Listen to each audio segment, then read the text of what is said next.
It appears the law banning open grazing in Benue State is yet to contain the excesses of killer herdsmen. Neither has it put a stop to the killing of innocent people, creating a picture that the herdsmen are probably fighting back the introduction of the new law. The gruesome murder of at least 20 people is the latest onslaught on Benue State. 6 of the victims were livestock guards, all killed on the first day of the new year. Governor Samuel Ortom immediately called for an emergency security council meeting to review the security strategy that has heightened tension in the state. People are running helter-skelter because of this evil being perpetuated by this.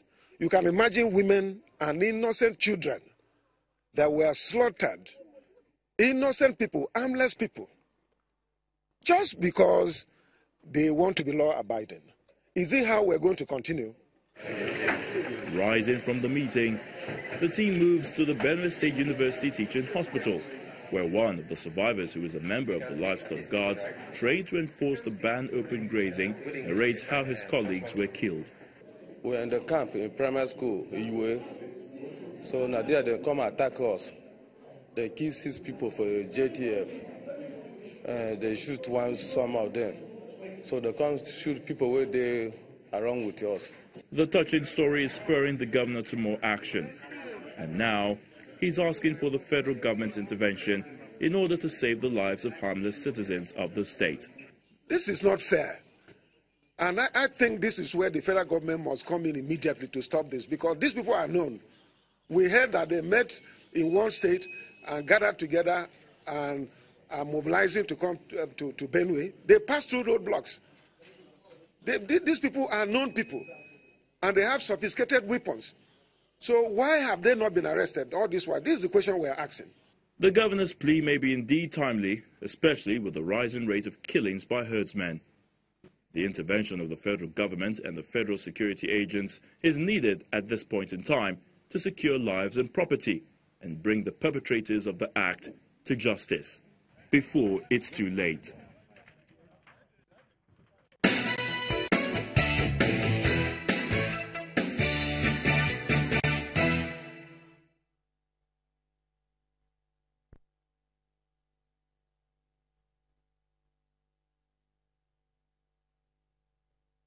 Welcome back to Sunrise Daily. Standing by with us is Dr. Abdul Jalil Tafawa Balewa, a former presidential aspirant in the People's Democratic Party and a researcher. You're welcome to the program, sir. Good morning.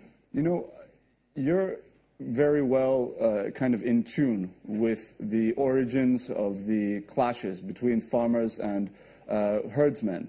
Can you give our viewers a sense of the origins of this crisis and what you think can be done to eventually solve it?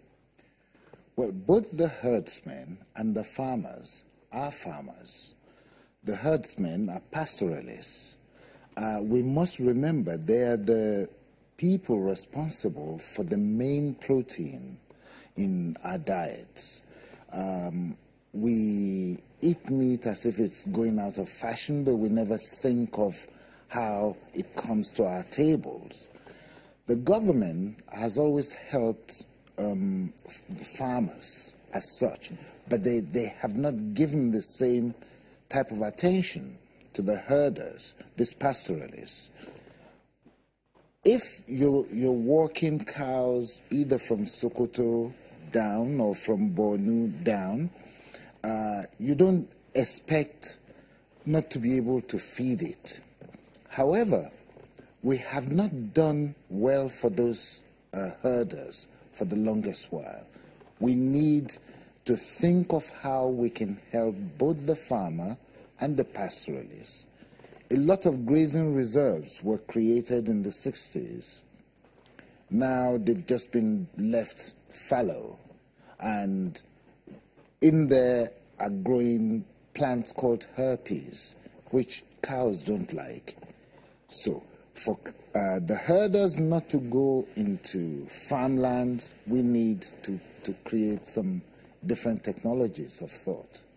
Well, I'm aware that you're a researcher and also an innovator as well. Can you tell us about some of these items? I've seen you've brought some items into the studio. Give us a sense of how this works and what you think this can, what role you think this can play in solving this, this crisis. This is polyacrylamide. It's acrylamide. It's irradiated with a cobalt-60 nuclear fuel, doped with potassium acrylate. What happens is that you end up with a zwitterion that's a super-absorbent chemical. I started this in 1984. I was given a grant by Pampas USA to look for a super-absorbent material. Now, it's being used in agriculture worldwide. We need to be able to create this grazing reserves, and we're talking to the people in Benue as it is, as we sit here. We're already discussing with them. Taraba, Plateau, Adamawa, and so many other states in the nation will need to be able to understand this technology a little bit better. 1 gram of this substance can absorb 980 milliliters of water. Wow. Which means 1 gram can absorb almost 1 liter of water. And what I saw is that it happens very, very quickly. Very quickly. Within 5 seconds, it went from liquid into this crystallized substance. Exactly. And you can add more water and more and more and more, and it will continue to absorb. Now, this also will help us in dry season farming. But let's just limit ourselves to the farmer-herder problem. Now, there are parts of this country that doesn't have any rainfall for 7 months of the year. This technology can avert the resultant dryness that you can get from those arid areas.